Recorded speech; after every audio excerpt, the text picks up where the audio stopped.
feel the need for speed. At first glance, the Rungu admittedly looks pretty odd. For a bicycle, the double front wheels are obviously out of place, but when you get the chance to experience riding one, you suddenly realize how much the dual front wheels improve performance on tricky off-road terrain. While I wasn't sure if the design was a gimmick when I first saw it, after having experienced it firsthand, I can say that it is definitely an awesome ride that took me places and over terrain that a normal fat tire bike just couldn't handle.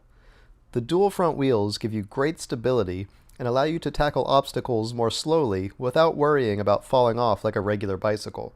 And with a 1.5 kilowatt Bafang BBS HD mid-drive motor, it has the power to get you up and over some tough obstacles that could stall standard fat tire e-bikes. The dual front wheels are close enough together that it still tracks like a standard bicycle, and so you can't 100% rely on not having to put a foot down occasionally, but the stability is definitely much better than a standard e-bike. Another area it shines in is on very soft sand and loose dirt. While fat tire e-bikes are great at riding on hard-packed sand, especially down by the high tide mark, they can still get bogged down in the most powdery of loose sand.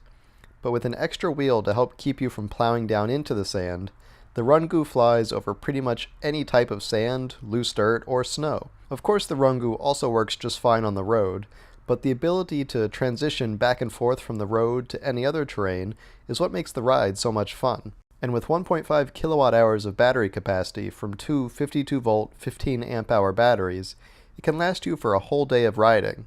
I did about 6 hours of riding, where I traversed around 45 miles, including some really tough riding in loose dirt and sand, which burns up battery quickly, and a lot of hill climbing, and I was using the throttle instead of pedal assist most of the time, though I did try to pedal a bit.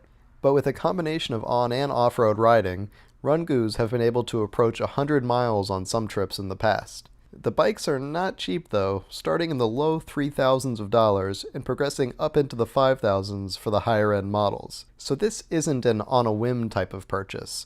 But if you're someone who needs the ability to traverse tough terrain, such as lots of beach riding or perhaps pulling a hunting trailer through the woods, the Rungu could be a great option. I can definitely see it replacing ATVs and quads as a much lighter, quieter, lower maintenance, and more fun option. So while it is a niche vehicle and not one that I have a big use for in my daily Boston commute, there's definitely a market for these Rungus to help riders reach some pretty incredible places off the beaten path. Thanks for watching, everybody.